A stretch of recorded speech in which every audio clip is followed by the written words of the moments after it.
evening. Oops, turn the mic on. Try that again. Good evening. Welcome to the December 19th business meeting. And first, I'd like to introduce Nancy Bush, who tonight is acting as our county administrator. And Gary Schmidt had a very important thing he had to do tonight. Very important. Anybody have a guess out there? Star Wars. Anyway, would you please take the roll? Yes, good evening. Before I take the roll, I'd like to introduce our staff here today. We have Stephen Magcor, who is our county counsel, and we also have Kevin Moss here as clerk to the board. So for roll call, Commissioner Hubbardson, Here. Commissioner Fisher, Here. Commissioner Savas, Here. Commissioner Schrader, Here.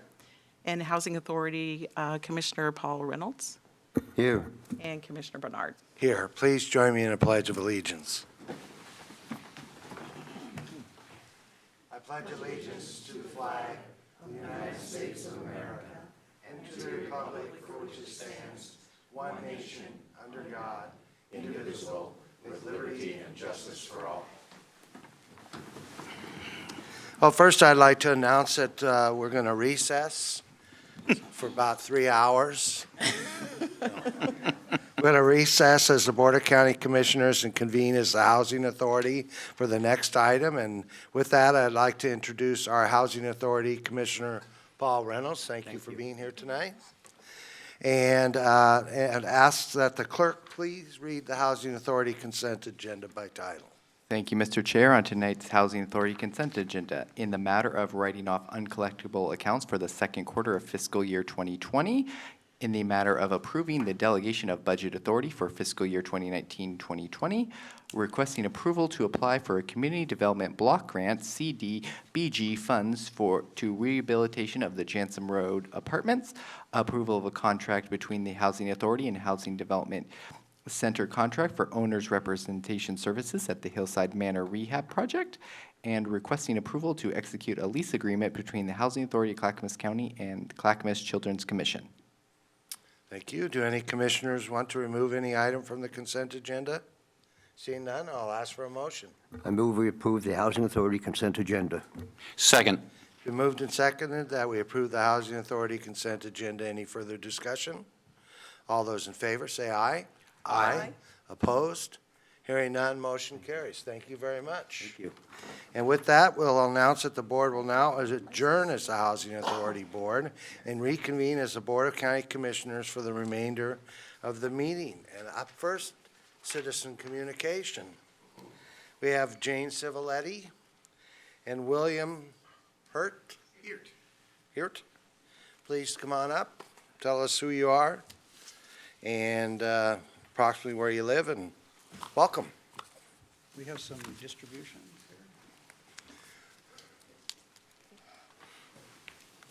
here. Go ahead, Jane. Good evening. I'm Jane Civiletti, and I live in Oak Grove, and I am going to cede my 3 minutes to Mr. Hirt. And my name is William Hirt, and I live on 5873 Southeast McNary Road. And we have a letter here I'd like to read. The subject is Zero Energy Design for the new Clackamas County Courthouse. Clackamas Climate Action Coalition presented a letter to the Commission regarding the construction of the new Clackamas County Courthouse to zero energy building standards in September of this year. The purpose of which is to address our commercial building carbon footprint. To clarify the design and construction details for zero energy buildings, we have enlisted the help of Amy Cortez of the New Buildings Institute. Amy has provided the following summary points for discussion. Zero energy buildings, those that produce as much energy as they use over the course of the year, are possible and do not always cost more up front. The New Buildings Institute, a local nonprofit that does national research, maintains a list that documents about 600 buildings across the U.S. that have either achieved or are in the process of achieving zero net energy. The list shows almost 50 public assembly buildings going to net zero. There's also a graphics at the end you can take a look at. Clackamas County has a chance to lead by example using the new county courthouse to demonstrate that zero energy buildings are possible, beautiful, and cost-effective. Starting early in the process is an important key to success. This also helps to make sure that costs stay low because changes early in the design process do not cost as much as they do later. County commissioners should require that the team managing the project works to set a clear energy use intensity target the design and construction team should achieve. Research by New Buildings Institute suggests that an energy use index target of 26,000 BTU per square foot per year is appropriate and achievable for a public assembly building in our climate zone. Therefore, I encourage you to require that the design and construction team deliver a building that will use no more than 30,000 BTU per square foot per year. It's a little dull here, but it's technically required. In addition, you suggest you work to ensure that the team does the following: follows an integrated design process, uses energy modeling to document the achievement of the 30,000 BTU per square foot, requires building commissioning, and enrolls the Energy Trust of Oregon Path to Net Zero program, conducts blower-door tests to ensure tight building envelope, and requires the design and construction team to train the future building operators. NBI, New Building Institute, has resources like the Zero Net Energy Project Guide to assist. They have spoken, and Amy has spoken with the team, and they are happy to meet with you and or the design and construction representatives. Kathy Hizzy, a City of Milwaukee counselor, is also a resource able to share her experiences with the new Leading Library Project conservation efforts. You need to finish up because we have a, Well, He's having my we time. would like to meet with one or all of the commissioners to allow Amy to present an overview of the requirements to attain zero energy Clackamas County Courthouse. If we could agree on a few options for meeting dates and times in the new year, I will contact Amy to coordinate. well, we're very interested, of course, and we're looking at CLT. We're looking at a project labor agreement, so we got all kinds of things we're trying to do on this project. We also need to be able to afford it, so we're trying to figure out the best possible way. These are both LEED certified buildings. One's gold and one's silver? Or are they both gold? I think no, I think one is gold and one is silver. Yeah.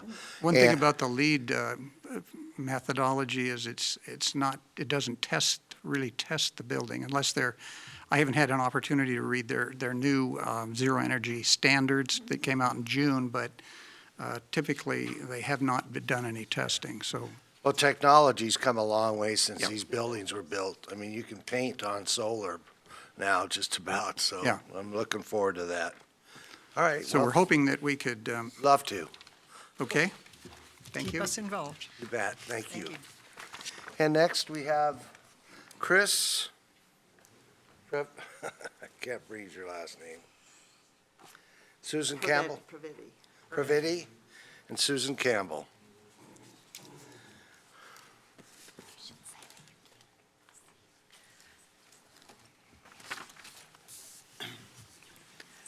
Sure.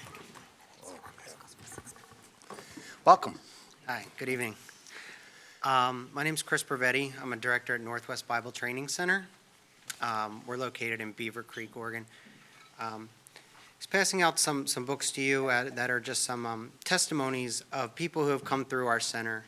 It also includes neighbors of our center and other organizations in Clackamas County that are really supportive of what we're doing. We are having zoning issues, but again, I just wanted to tell you about the great things that are happening there in the meantime, because it doesn't negate those. And we have some people coming through whose lives have been completely changed and transformed. It's an 8 to 10 month curriculum. It's Christian-based but non-denominational. And, there's miracles that happen every single day there. And I was trying to think about what I was going to say to you guys, but I had a phone call this morning from a man who lost his job because he couldn't stop using cocaine. And he said to me, I'm going to come after the holidays. I'll come after Christmas. I'm going to spend it with my family. Calls back a couple hours later and says, I'm not welcome at their house.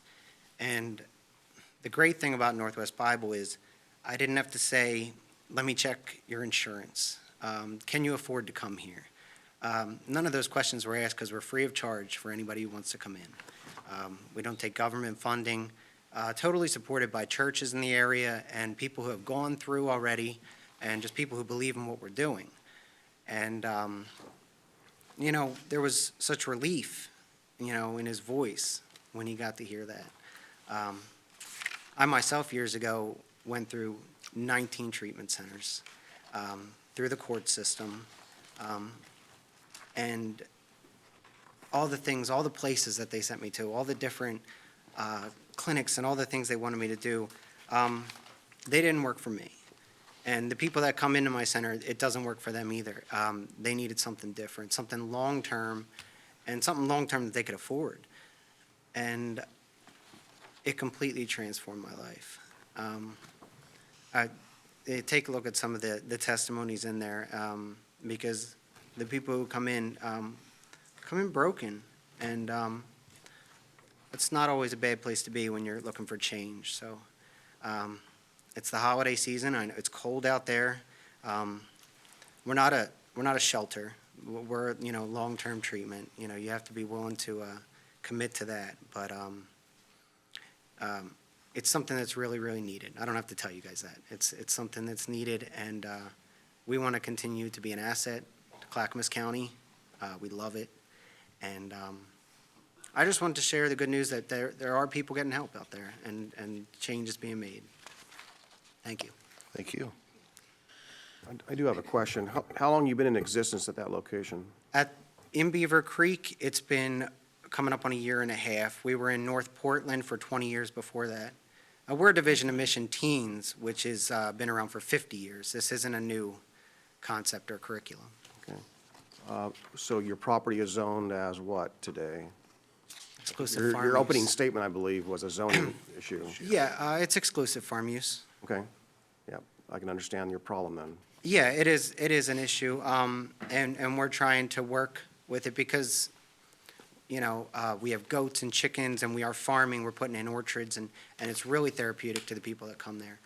Where we were, right in North Portland, was not the best place for recovery. We were across the street from a bar, we had the dispensary another block away, and the change of being out in the country, having people separated from that kind of temptation, and the therapy that comes with working with the animals and working the land and working on a tractor for the first time, and there's healing in that. All right, thank you. Hi, my name is Susan Campbell, and I'm the other director at Northwest Bible Training Center. I've been involved in this ministry since May 21st, 2014. I went in seeking help. I'm getting emotional. I went in seeking help as a 36-year-old drug and alcohol addict, and I was 2 weeks shy of turning 53. I've been there 5.5 years, and now I actually am director of one of our centers, and that's just a miracle. My family relationships have been restored. I was able to build up my self-esteem and work on emotional issues, self-esteem issues, as well as getting rid of drugs and alcohol. We have a staff training curriculum after you graduate the residential, and I stayed on for that and was able to learn to be a senior counselor, dean of counselors, overseer, and I was promoted to the director. And it has it changed my life. I didn't have any money to get any help, and I didn't think there was anything out there that was free. I had already paid for secular rehab, and I'm not saying there's anything wrong with that. It just didn't work for me. Plus, I didn't have any more money. I was on the verge of being homeless, and I couldn't take care of myself or even my dog. My relationships, like I said, with my family and my friends were completely destroyed, and a lot of them, as of today, have been rebuilt. Not all, but I'm still working on that. I have had the privilege to train with Prison Fellowship, and I go into the Clackamas County Jail once a week for 2 hours, and go into S block and spend an hour, and then another block that comes out. I don't know what letter that is, but I am mentoring to young ladies and older women who are being released and they don't have anywhere to go. We had one that I mentored that came out and is now one of our residents out there, and she would have been homeless. So it's like it gives them hope. It gives them a chance to turn their lives around and be able to function under authority in a structured environment and to become authority.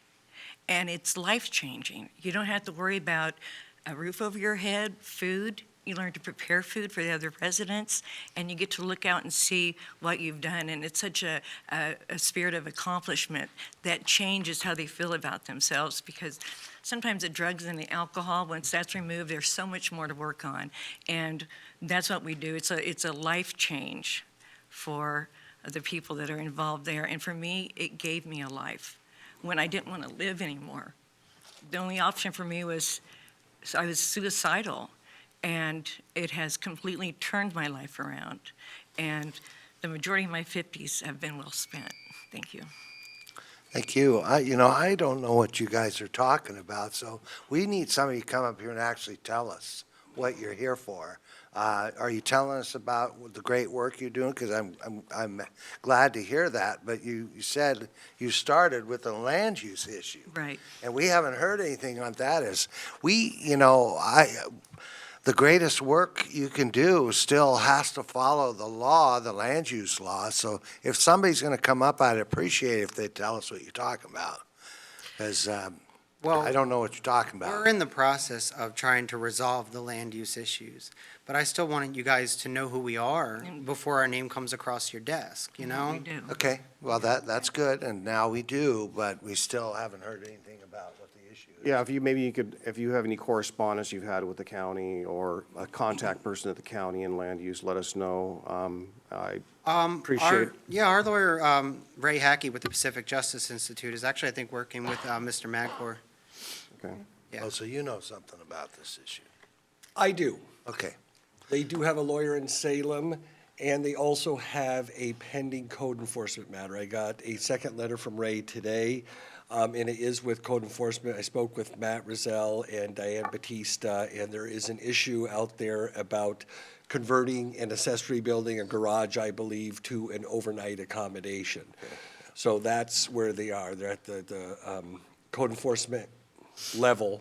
And my understanding is because of the EFU designation, it is unlikely that some of the uses that they have currently existing out there, from what we understand, might not be allowed under any type of scheme or format. So we're trying to work with them, but it is at code enforcement. Okay. Yeah, because, I actually have a piece of property in Farm. I'd love to convert a building, but I can't do it. To an apartment, I can't do it. I mean, I'd love to figure out a way. And there are ways, but you have to do bed and breakfast kind of things and other things like that. And we're willing to connect the buildings, whatever code enforcement says to do, we're willing. Yeah. Okay, well, now, we're off for a couple of weeks. We'll probably get an update on it in a couple of weeks in executive session. We might find out about it. All right, well, thanks. Okay. So, Kendra Miller and William Hargrove.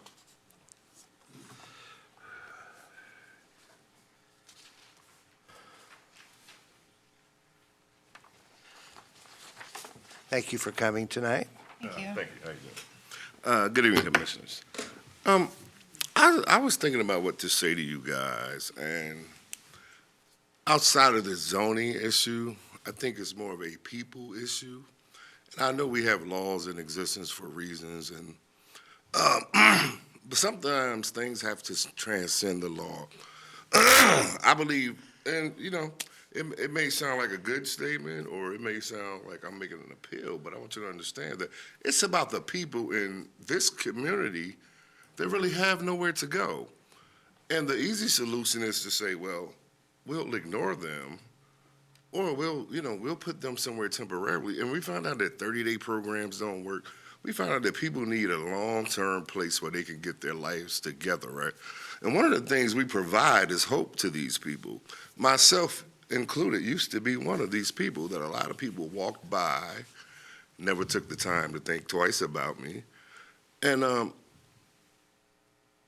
I ran into this place and I found out that somebody truly cared. Outside of where the building is located, there was people that were concerned about other people. And that was the bottom line. And I'm not saying that you guys aren't concerned about what's going on. I understand that there's an issue with the zoning. But I think people should come first in all things. The love of other people, helping people to grow, helping people to change, helping people to become productive citizens in this community that we all want to serve. You know, our thing is not to send people back out broken with no other options. We want to get people to be productive citizens, to be taxpayers, to maybe buy some land one day, to be able to vote, to be good tax-paying, productive citizens in life. So I think the people aspect is the most important to me, myself. And I would think that we're all on board for that. I mean, I would love to walk out in a safe neighborhood, and as I go around Oregon City and I see the tents outside, I see the people sleeping on the sidewalks. I see in this area there's no real resources for them except for temporary fix. And there needs to be something in place that can take the time, because what we provide is long-term residential care. And the optimum word that they both touched on was free. It doesn't cost the state a dime. It doesn't cost the county a dime.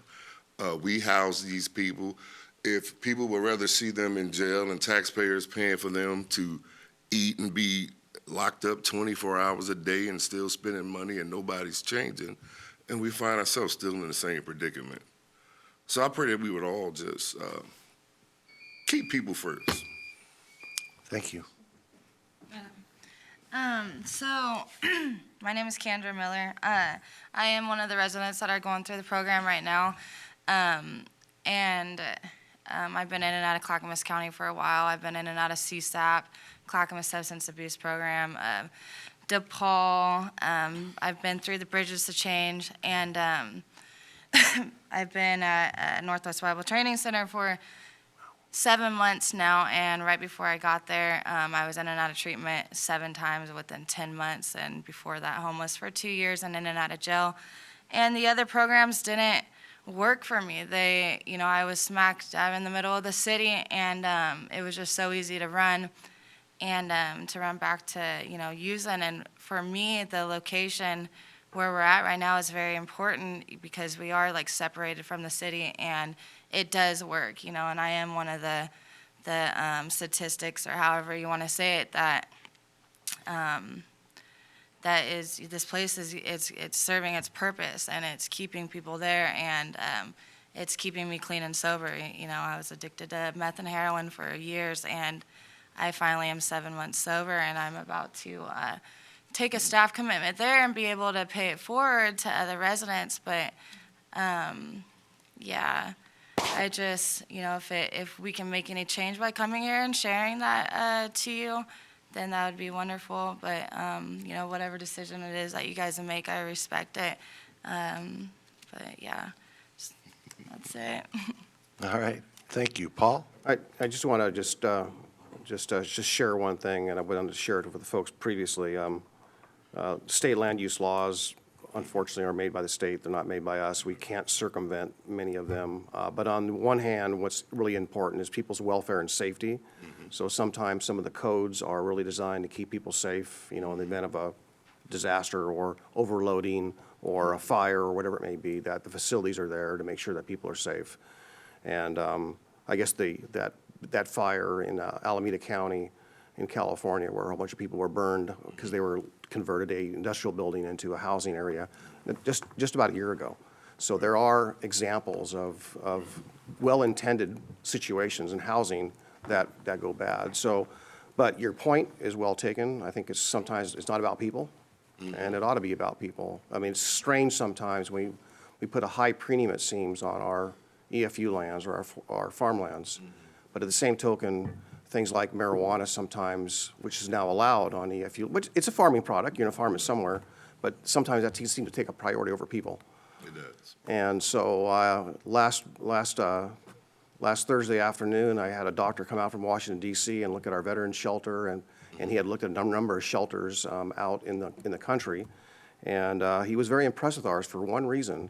It was kind of in the urban area, but it really didn't look and feel like it was in the urban area. It was outside. It was more in a rural area. And it had a peaceful, tranquil element to it and more of a healing element to it. So I think there are settings, to your point. There are settings that being in the urban environment, in that pressure cooker, if you want to call it that, sometimes creates a lot of, it creates an environment, or there is an environment which is not so healthy. Yeah, and it's also true that there are a lot of great people who do great projects, but there are a lot of people who take advantage of that. I mean, and try to get tax write-offs because I used to joke about calling my business the Church of Auto Repair. Just for the tax break. But anyway, well, thank you. Thank you. Thank For you. your time. And we have Les and John.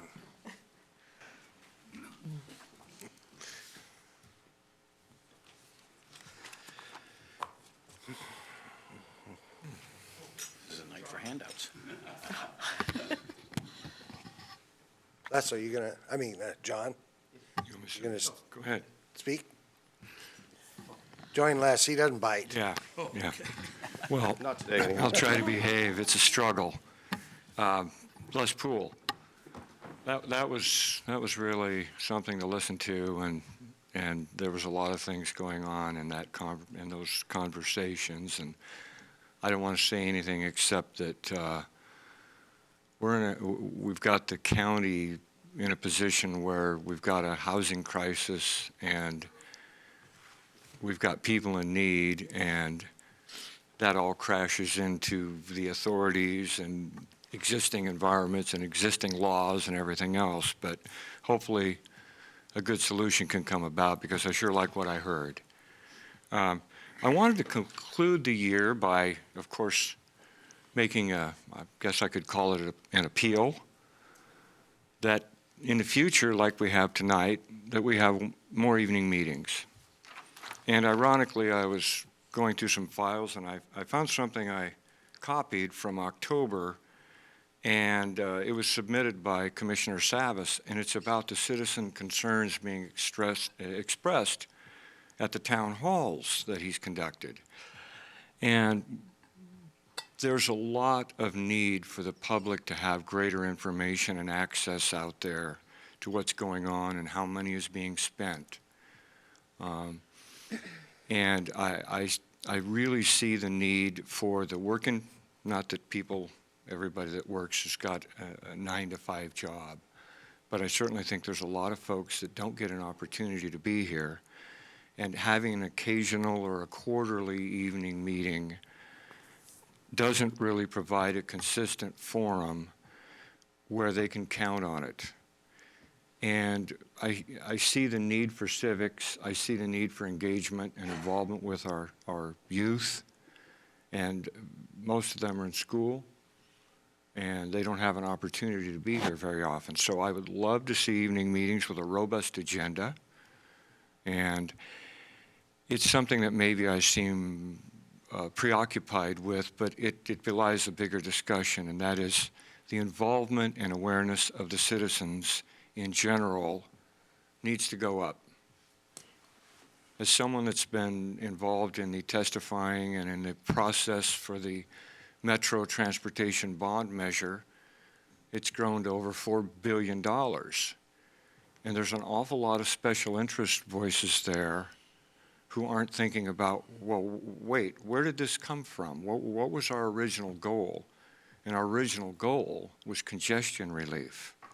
Our original goal was to invest in certain critical infrastructure, like the Sunrise Corridor, to alleviate known bottlenecks. And now we have got so much money involved in this that I'm really struggling. I'm really struggling that we're going to end up with something on the ballot that will not pass, and we all end up out the door. So I encourage you to continue. Please continue to pursue preserving the money for the roads in that measure. And when they decide to make cuts, Don't let them cut the roads. Thank you. Thank you. Go ahead, John. So, John Niemeyer, I've been here before. I hear about my frustrations, of the west end of Clackamas, Caps Road project, the warehouse. I've had frustrations with that piece of property for 30 years now with the city's, or the county's inability to enforce their conditions of approval and their ordinances. I went in the preliminary part of the design of the building in when it first was out for approval, said that I said I don't see the headlight hedge for screening the parking, which is a county ordinance from screening headlights. Three staff members assured me, yes, that it's there. It's just that the scale's so small, you can't see it. There is no headlight screening, so there's 10, 15 parking stalls that are pointing directly at the river and across to the residents on the other side with no screening. As you are aware, I fought the visual impact of this building on the Clackamas River and to the residents across the way, primarily the Clackamas River, taking it to a hearings officer, and the concession that I got from the hearings officer was that the building would be painted, condition that the building would be painted to earth tones. And then when we threatened to go to LUBA, they also agreed to plant evergreen trees along the river side of the building, which they have done. And if you look at the picture, you can see those little points sticking up there. So 20 years from now, we won't see the building. But I'm terribly disappointed that the picture that I show of the side of the building is white, and that's their colors. It's white with a blue stripe. And that picture is on the right-hand side is what the river is painted, and the other is the white. And there's not a person in this room that would call that an earth tone. So all I can say is I'm still frustrated because that was the concession that I got after spending hundreds of dollars and hours of my time. So shame on the planning staff, shame on the planning commission, shame on you commissioners, because obviously nobody gives a damn about protecting that river. Well, I was surprised to see the white building too. That is certainly not an earth tone. Yeah. And I'll ask about that a little bit. Of course, it's fall and there's a lot of, it's probably difficult to see the building when the leaves are on it. But yeah, those are some tiny little trees they got. In another 20 years, you won't know it's there. They are 10-foot trees. It just, it's a big building. Yeah. So, John, I was at your place was it a year last year? This Yes. time? Okay, so a lot came up pretty fast then. This building sprouted within a year's time then. Oh, yeah. Yeah, so I had no idea that it was so far along, and I wasn't aware of your problem, but, yeah, I don't think that met the intent, sounds like, of what the It's hearings not, officer. definitely not the hearings officer intent. And quite frankly, I went to the planning staff and said, because they had put up a paint sample on it and said, that's not an earth tone. And the staff says, well, everybody's definition of an earth tone. That's just not the It's definition more of of an a earth tone. moon tone. Yeah, it is kind of, yeah, it's pretty bright. White. I think I share with you, at that time, there was a building going up down the ways from my house, I could see from my backyard, and so this is the first winter, like yours, where, the trees have fallen off the trees, and that building is more visible than ever, and I got a lot of bright white in my backyard, so, but nothing I can do about mine, but we'll see about at least having them make sure that they live up to the spirit and intent of the conditions of approval. And also on the headlight hedge, because, like I say, that is an ordinance. Ken? Yes, I'd like to ask Mr. Madcore to take a look at what the hearing officer's actual language was written down in an agreement. And if there is an actual agreement where it was to be painted in earth tones, and we have that in writing, that's very enforceable, and I would encourage us to then take action on it. I'd love to know Can't how- make the trees grow fast, but we can paint the darn building. So please check that out for us. Be happy to. Thank you. Also like to know how big those trees are. I do know that, on the market, you can buy more mature trees that are bigger. I can say that because I did that myself. Still a big building. They are 10-foot trees, and I believe that's what they agreed. Oh, they are 10 foot? Yeah. Thank you. What he said, but All right. the building's bigger than that. The next item is the consent agenda. I'd ask the clerk to read the consent agenda by title. Thank you, Mr. Chair. On tonight's consent agenda, under Health, Housing, and Human Services, approval of a sub-recipient grant agreement with Totos Hutos for PreventNet Community Schools and Youth Marijuana and Substance Abuse Prevention in rural Clackamas County. Approval of sub-recipient grant agreement with Clackamas Women's Services to improve criminal justice response to domestic violence. Approval of Amendment Number 5 to the Intergovernmental Agreement with Oregon Department of Education Early Learning Division for Early Learning Hub.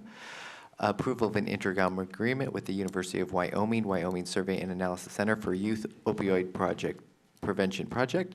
Approval Amendment 1 to the intergovernmental grant agreement with the Oregon Health and Science University for the Oregon Care Coordination Program, labeled Cocoon. Approval to enter into option of purchase and sale agreement to begin due diligence for the purpose of acquiring real property. Approval to apply for a community development block grant from Clackamas County Community Development for Housing Rights and Resource Project for the purpose of addressing and promoting fair housing and furthering housing opportunity. Under our Transportation and Development Department, approval to sign intergovernmental agreement for transportation growth management grant agreement number 33964 for the Clackamas County Transit Development Plan. Under elected officials, approval of previous business meeting minutes. Item D1 for county administration has been removed and will be on your January consent agenda. Disaster management approval of fiscal year 2019 emergency management performance grant between Clackamas County and the state of Oregon, and approval of fiscal year 20 state homeland security grant program application to the state of Oregon for 6 projects.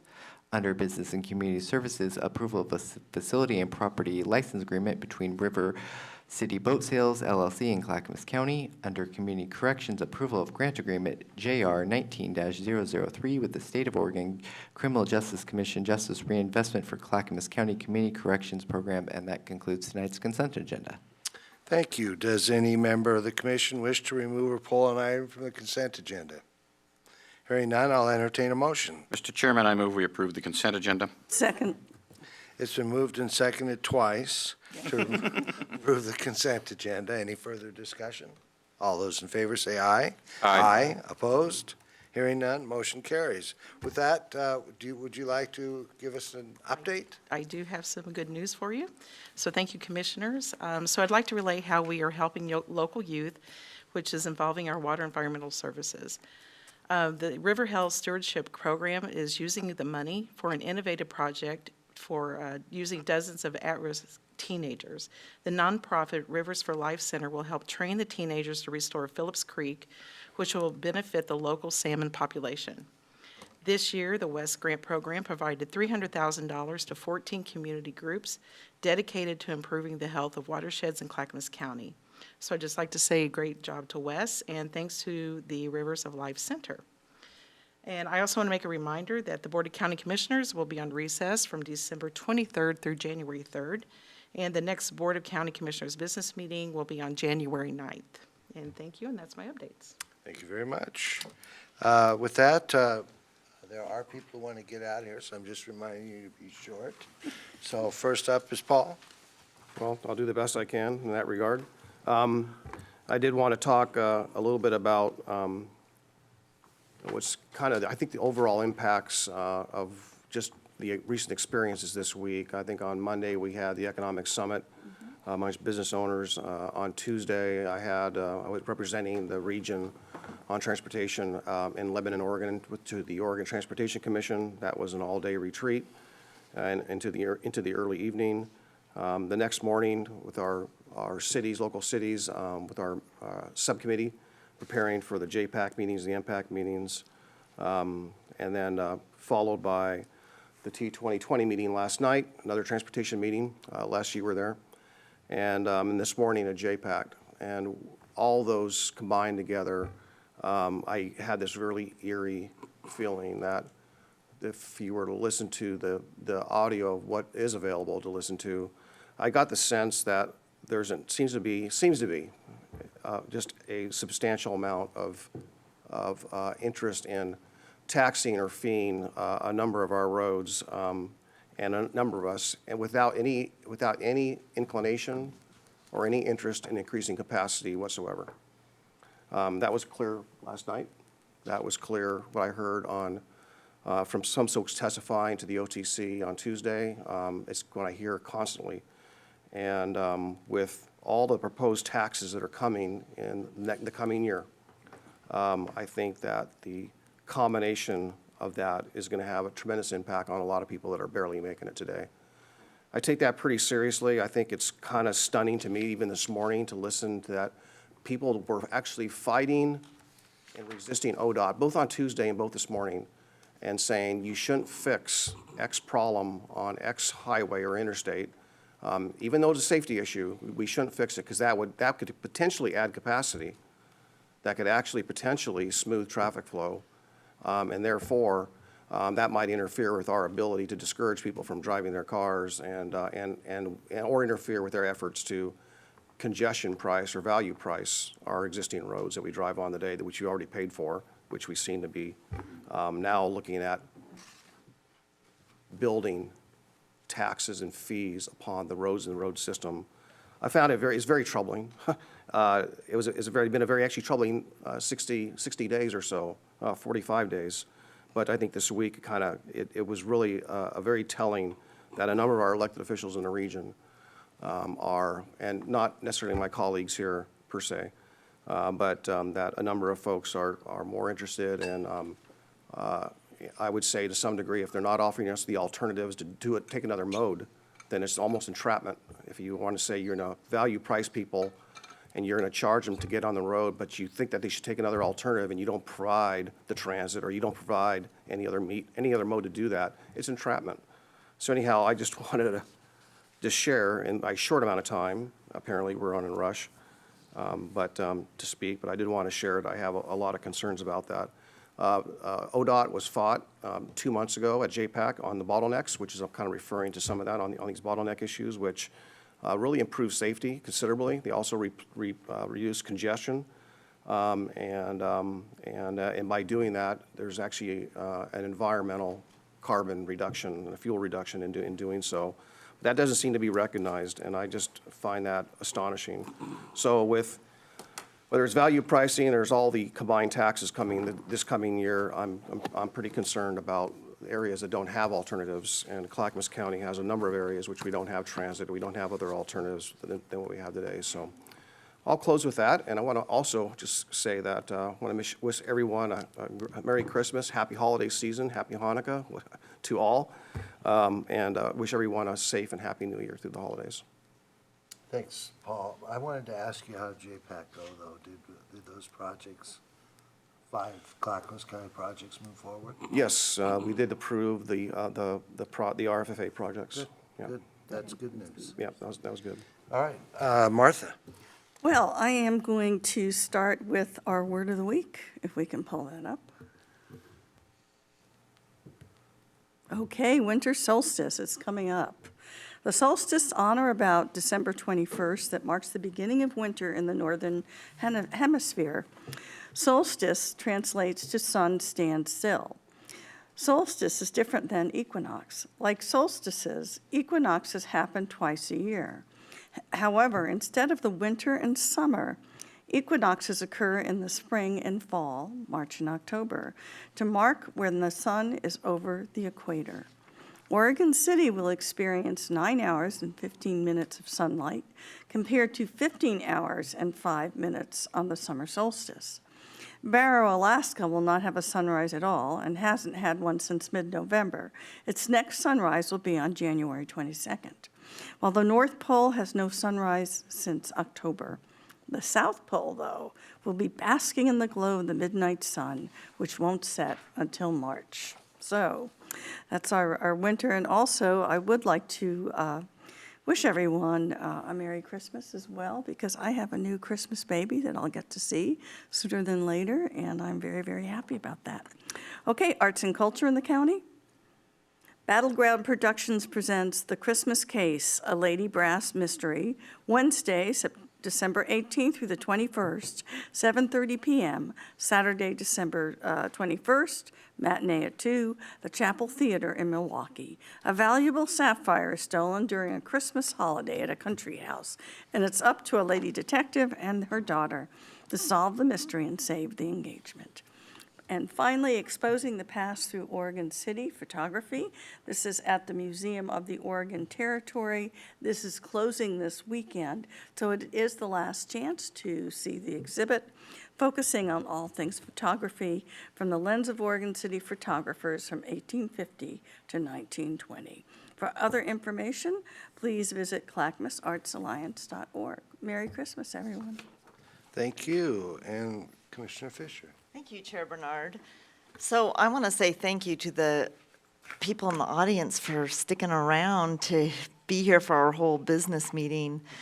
I know that the substance of the consent agenda isn't fully discussed when we go through the list of all of the things in regards to governance that we deal with as a county, but such issues as domestic violence and early childhood, making sure that children enter school ready to learn, disaster management to make sure that we have resiliency in our communities.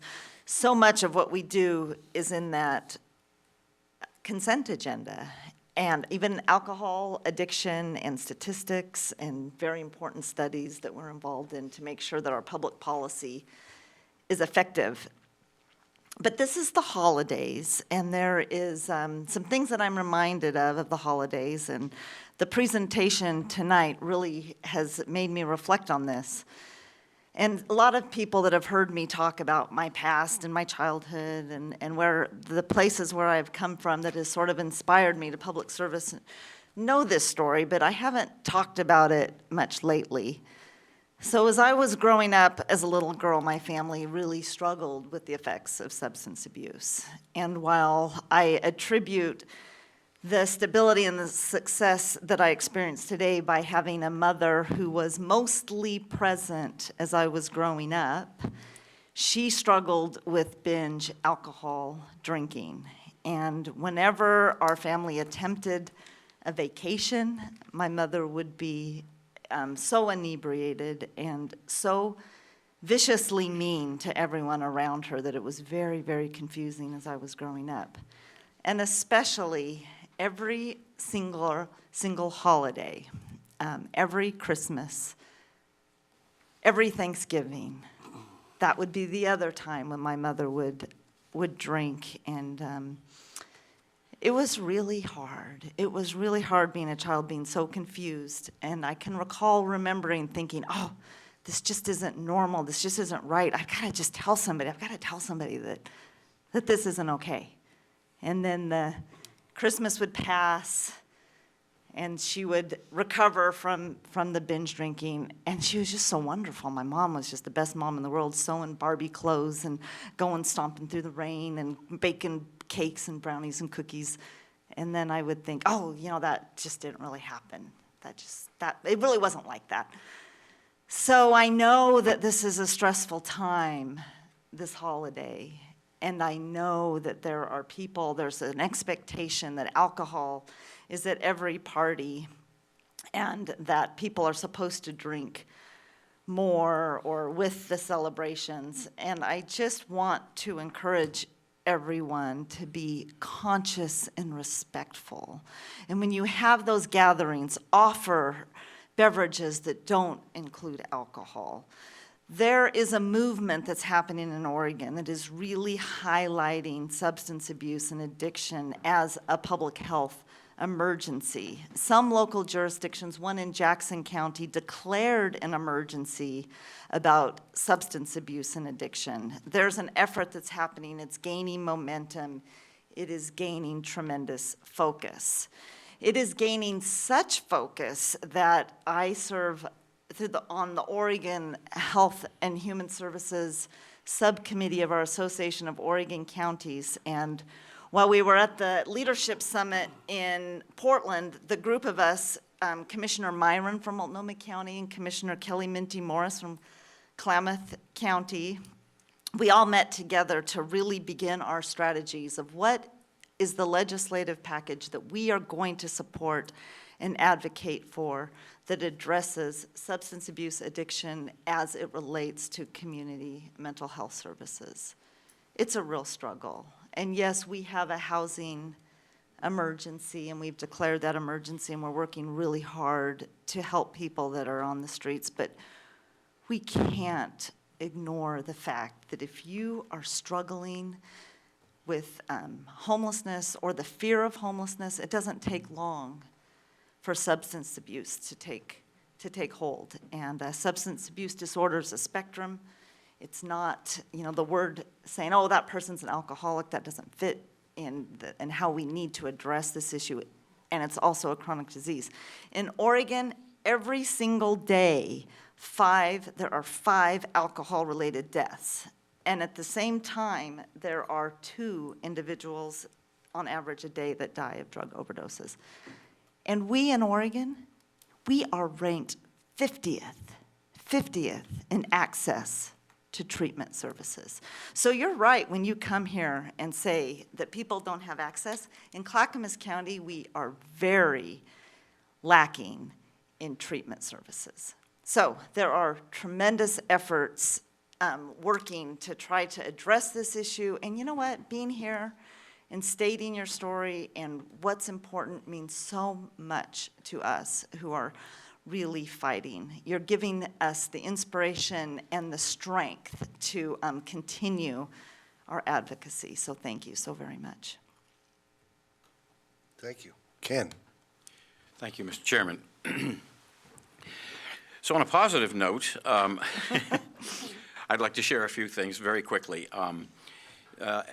This week had the culmination of about 4.5 years worth of work on the part of this board and many staff members and the city of Estacada, and we were able to recruit a new business into Clackamas County that will be providing living wage jobs in the community of Estacada, processing cross-laminated timber panels.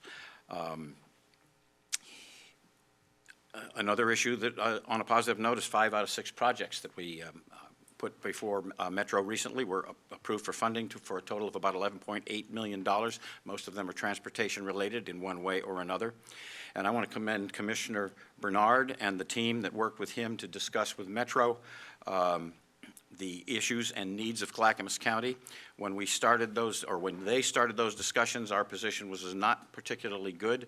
It was not something that bond was probably something that we couldn't have supported under the original conditions, but the work that he and that team did has put Clackamas County on the map. And to Les, I will tell you, I agree with you. If we have to be able to address the capacity issues, and we're not going to support it if we can't keep these projects where they're supposed to be. So those are some of the positive things that happened this week. I'm going to read the dog next. So, introducing Clarissa. The folks at the shelter named her that because it means clear and bright, which is what her future looks like. She is a polite, middle-aged lady who has had a rough life. She has so enjoyed the love and companionship she has received since finding the shelter. She's currently in foster care and can be met by making an appointment through the shelter. Here's a little bit of what the shelter has learned about her. First, she is shy and can have a hard time with change. Her foster family says that she enjoys walks and is happy to walk 2 or 3 miles at a time, though she is more cautious outside. She needs a quiet home, one that doesn't have a lot of change or activity. Her foster family says she is an easy dog to have, eager to please, people-oriented, and not a barker. For more information about Clarissa or any other adoptable dogs, please contact Dog Services at 503-655-8628 or www.clackamas.us/dogs. And on a final note, I'd like to point out that at this time of the year, there are 32 religions around the world who celebrate at this time of the year. So in the spirit of inclusiveness, I like to say, happy holidays to everyone. Thanks. One thing, I've decided that I'm going to start reading a book a month. I'm starting with War and Peace. Oh, that's a good one. That's a good one. Read 10 chapters tonight. The survey, which I think was a shock to everybody about the transportation issue, is that congestion was number one on the survey. And yes, we started out where no way, no how, Clackamas County, and we got a good distance, not as far as we wanted to go, but I left that meeting feeling like we have friends now that we didn't have before. And that's also true at JPAC. I mean, getting that money on those 5 projects, great, good job.